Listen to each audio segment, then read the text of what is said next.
小何烧到40度了，浑身烫得吓人，再不吃药真的会没命的。求你了，就给搬离阿姆西林，我以后什么都听你的，再也不跟你顶嘴了。滚开！你少在这哭哭啼啼缠我，末世里要比命还金贵，凭什么给你和你这个拖油瓶？赶紧松手，滚开！妈，别踹了，别踹了！小何经不起折腾，求你发发善心，救救他，他还那么小啊！善心？末世里哪有什么善心？你自己没用，还带着个累赘，死了也是活该。月月，快把药收好了，专门给妞妞备着，她这2天咳嗽，万一加重了，也好有个应急。还是妈最疼我，不像有些人自己没本事还敢来抢妞妞的药，真是不知好歹。妈，你太偏心了，妞妞只是轻微咳嗽，小何是重症肺炎啊！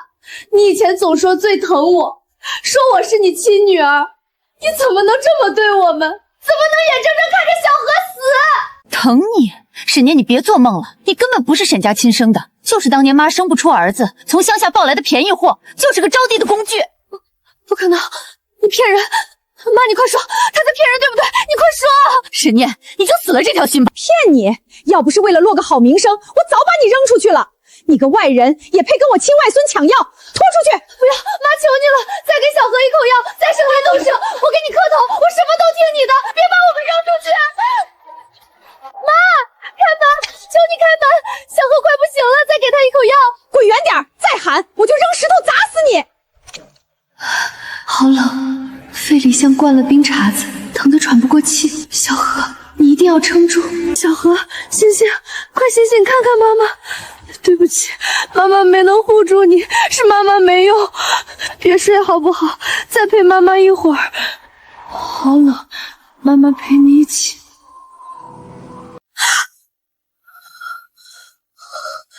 小何，小何你在哪儿？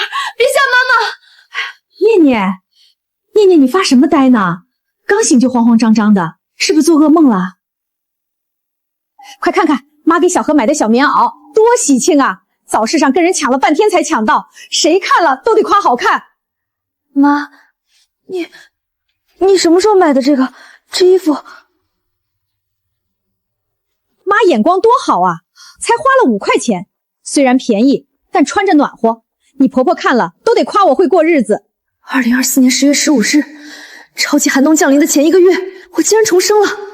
小何，我们有救了。念念从小就懂事儿，不挑吃不挑穿，哪像她姐一身娇贵病，买件婴儿服都要几百块。妈，姐姐生孩子你包了5万红包，买几百块的婴儿服眼睛都不眨。小何就配穿这5块钱的劣质棉服。你这孩子怎么说话呢？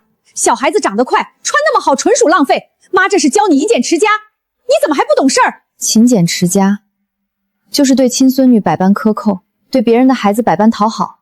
你怎么能这么说你妈？你这死丫头，怎么说话呢？你反了天了是不是？妈跑了3条街才买到的，你竟敢这么嫌弃？谢谢妈，不过小何皮肤敏感，穿不了这种化纤的，这衣服线头横飞还露黑心棉，我拿去当抹布吧。你站住！沈念，你给我站住！你这白眼狼，我白疼你了！上一世的欺骗，这一世我再也不会妥协，谁也别想欺负我和小何。小何，太好了，你还活着，妈妈回来了。妈妈对不起你，上一世没能护住你，这一世妈妈绝对不会再让任何人欺负我们，妈妈一定让你活得暖暖和和的，末世再冷，妈妈也会护你周全。老婆，我回来了。今天厂里赶工，一直忙到8点，机器漏油弄了一身油，冻得我浑身发麻，连口热饭都没吃上，太累了。陈远，你可算回来了，我等你好久，心里一直慌慌的，就怕出什么事儿。我刚才又做噩梦了，梦见末世来了，我们冻得浑身僵硬，小何哭着寒冷，最后没了气息，我真的太害怕了。宝贝儿别怕，有我在，我不会让你和小何受委屈。到底发生什么事了？跟我说说。念念，你没发烧吧？哪有什么世界末日？你是不是带孩子太累，精神太紧张了？我没胡思乱想，1个月后真的会有世界末日，会下特大暴雪，气温低到零下几十度，水管冻裂，食物短缺，我们都会被冻死饿死。小何那么小，根本扛不住。你看外面，你看天气预报说最近一直在降温，比往年低了好几度，而且新闻里说北极冰川在融化，这根本不是正常天气，就是末世的前兆。还真是，我今天上班也觉得格外冷，路边的草都冻枯了，这天气确实太反常了。难道你说的是真的？你看这个，这到底是怎么回事？当然是真的。上一世我们就是因为没有准备，被冻得活不下去，小何也没能保住。我不想再经历一次那种绝望。你看这新闻，专家都在预警极端寒潮，这就是末世的信号。念念，我信你，不管有没有末世，我都听你的。我们一起准备，绝不能让你和小何再受委屈。陈远，我们必须赶紧准备。现在手里的钱不够，我们得想办法凑钱囤购物资，还要找一个安全的地方。你的10万积蓄加上我手里的5万，根本不够应对极寒，我们得再想办法。你放心，我明天就去厂里交辞职室，把公积金取出来，再想想其他购钱，绝不会让你和小何受冻。我之前认识一个开卡车的老板，经常跑长途，认识很多人，我可以找他帮忙，看看能不能弄到一些物资。我们把那辆旧车卖了，还能凑2万块。我们现在住的1楼太不安全了，保暖性差，还容易被人盯上，后期肯定会有抢物资的，我们必须换个安全的地方。你说的对，1楼确实不行，雪大了门都打不开，还容易被人堵。那我们该找什么样的地方？李秀兰有套顶楼复式，一直空着没人住，高层保暖好，还能锁死楼梯，外人进不来。我们改成避难所，囤购物资，再也不用怕末世和那些坏人。好，就按你说的做，不管用什么办法，我们都要拿到那套房，护好你和小何，顺利熬过末世。妈，不好了，陈远厂里效益越来越差，马上就要裁员了。他要是没了工作，我们一家3口可怎么活啊？裁员就裁员，多大点事儿，再找个活干不就行了？至于这么大惊小怪的？我沈求你，我想盘个小超市自己干，不用看别人脸色，可还差10万块钱，实在没办法了才找您。妈，您能不能把顶楼那套空房子抵押贷款借我用用？我每个月给您算利息，绝不亏您。差10万你找我干嘛？我可没钱，那房子更不行，不能动。妈，我知道您手里有钱，您就帮帮我吧。可是那房子一直空着呀，放着也是放着，借我用1年怎么了？我保证按时还。那怎么行？那房子是你姐夫当年找关系低价买的，是留给小宝的昏墓，太不懂房。你这是要断你外甥的后路，太不懂事儿了。妈，就借1年，我保证连本带利还您，绝不耽误小宝的婚事。您难道看着我们一家口饿死冻死吗？小何那么小，根本扛不住苦。这念念啊，不是妈不帮你，实在是你姐最近也缺钱，我正打算把那房子过户到她名下呢。过户给姐姐？你一个嫁出去的女儿泼出去的水，怎么老惦记娘家的东西？真是不懂事儿！我看你就是故意来算计我这房子的。好，我知道了。既然这样，那您把我这些年交给您的工资折现还给我吧。你说什么？你反天了是不是？那是你孝敬老娘的钱，哪有要回去的道理？你这个白眼狼，白养你了。还有逢年过节给您买的首饰，不多，凑个8万就行。你要是不给，我就去居委会闹，去你跳广场舞的地方闹。你长本事了，敢威胁我，算你狠！让所有人都看看你怎么霸占小女儿的血汗钱，怎么偏心眼，怎么对亲生女儿不管不顾。等着，我给你转钱，拿着钱赶紧滚！拿着钱滚！以后别进我家的门，我没有你这个白眼狼女儿。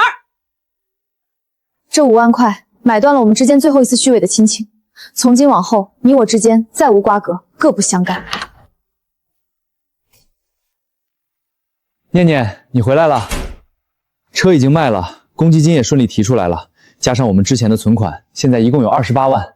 好，有了这28万，我们的备战计划就能顺利启动，就能大干一场了。可是念念，房子的事情怎么解决？你妈那边应该没同意借房子抵押贷款吧？她当然不会同意，在她眼里，只有她的大女儿和外孙。什么办法？既然他们不仁，就别怪我不义，我自有办法。你有什么计划？快说说，我们也好提前准备。你忘了，我姐夫在南郊有个废弃的冷库，墙体厚实，位置又偏僻，隐蔽性极好。那个冷库，我怎么忘了？那地方确实合适。上一世他们就是靠它熬过了最艰难的前2年。喂，张经理吗？我想咨询一下，南郊那个废弃的冷库现在还能租吗？我这边有急用，价格好商量。今天夜间到明天白天，预计下周？怎么会这么快？天气预报说提前了，不是说还有半个月吗？这怎么突然就提前了？提前了整整半个月，时间被压缩，我们的计划必须改变，不能再按原计划进行了。可是租冷库改造已经来不及了，施工动静太大，会惹来麻烦。我们必须立刻寻找一个现成的保暖性极强、不易被大雪淹没的避难所。陈远，你还记不记得你以前干活的那个高档小区御景湾？记得，当然记得。那里的房子都是精装修，装的都是双层中空玻璃，保暖性特别好。对，而且那里的烂尾楼卫生间和厨房，最重要的是它的窗户是那种双层的真空玻璃，保暖效果特别好。那里有一栋烂尾房的顶层复式，顶层楼层高，不会被雪淹没，而且那里一直没人住，隐蔽性也好，不会被别人发现。就是那里了。接下来我们马上大采购，备战暴雪。10食物、饮用水、保暖衣物、取暖设备、常用药品，还有应急照明，这些都必须买齐。我们兵分两路，你去超市采购，我去建材市场买取暖和应急设备，这样能节省时间。好，注意安全，随时保持联系。老板，保温棉、发泡胶、隔热膜、防风帘，所有规格都给我装满。兄弟，买这么多保温材料，这是要盖冷库啊？家里老房子装修用的多。对了，铸铁柴火炉来3个，要最耐用的。好。还有500斤无烟煤，2000斤木炭，要干燥无杂质的。再来10个高品质睡袋，保暖性一定要好。大手笔啊，兄弟，这是要长期备战呀！放心，我马上给你安排最快速度装车。老板，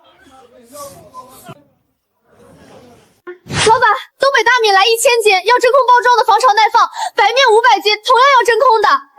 1000斤，大妹子，你是开饭店的还是囤货啊？买这么多吃得完吗？别问那么多，按我说的来。好。食用油50桶，要大豆油和菜籽油各1半，盐100包，要加碘的。另外还有酱油、醋各20瓶，直接送到御景湾地下车库，我在那里等你。行，大妹子，只要钱到位，我马上安排人送货，保证准时送到，不耽误你用。午餐肉、红烧肉罐头、黄桃罐头、豆豉鲮鱼，还有鱼罐头、牛肉罐头，只要是罐头全给我装进去。主食有了，接下来是蛋白质和维生素，干蘑菇、木耳、紫菜、海带，全都不能少，越多越好。店员，感冒药、退烧药、消炎药、冻伤膏，还有止咳药、止痛药，货架上有的全给我包起来，越多越好。全包起来。大妹子，你买这么多药，是家里有病人还是？特别是儿童抗生素，阿莫西林有多少拿多少。大妹子，你买这么多儿童抗生素，家里有小孩要照顾啊，不用你管，赶紧打包，我赶时间。李秀兰、沈月，这一世我不会再让你们有机会伤害我。念念，你可来了！建材和煤炭都送齐了，睡袋也到位了，就等你的粮食和药品了。都齐了，我们赶紧把物资搬到顶层复式，暴雪就快来了，没时间耽误了。好，我们分工合作，加快速度，一定要在暴雪来临前收拾好。终于搬完了，这是最后一箱罐头，再也不用跑了。辛苦了，别歇着，赶紧把所有窗户封死，暴雪马上就要来了。好，马上来，先封窗户，再整理物资。发泡胶一定要打匀，不能留一点缝隙，不然冷空气全钻进来了。放心，隔热膜贴了2层，防风帘也挂牢了，保暖性绝对没问题。太好了，这样子再冷也不怕。这下我们应该能撑过这个冬天了。食物都堆在这里，分类放好了，够我们一家3口吃很久了。看着这些，心里终于踏实了。是啊，我们准备的这么充分，一定能顺利熬过这场暴雪。有你在，我什么都不怕。开始了，这场暴雪比我们预想的还要猛烈，气温在短短几个小时内从10度暴丢到了零下10度，再这样下去，整个城市都会被冻住。这么冷，还好我们提前封好了窗户。爸爸，我有点冷。怎么突然这么冷？暖气还没供呢，怎么办啊？天气预报说今晚有暴雪，大家赶紧去超市买点。晚了，现在再去只会被冻在半路。念念，要不要提醒一下他们？不必，各凭本事活下去。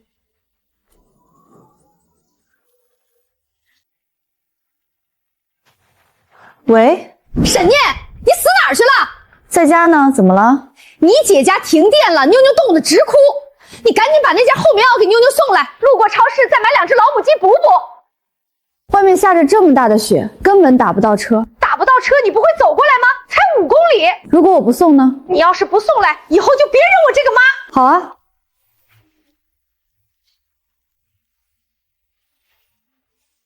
小何，你看火升起来了。哇，好暖和呀，比家里暖气篮还暖和。以后我们每天都可以烤火了。妈妈，好暖和呀！是的，很暖和。以后我们就在这里，再也不会冻着了。以后我们一家3口一直都这么温暖。室内只有10度，室外已经零下35度了，比预想的还要冷。是啊，天刚亮就停电了，6点多停的，连水管也冻住了。城市的供电供水系统根本撑不过48小时。没事儿，我们提前囤的水足够多，完全不用担心缺水。洗漱就用外面的雪水化开，干净又方便。饮用水就喝这些纯净水。水的事儿解决了，那上厕所怎么办？总不能一直憋着，也没法出去。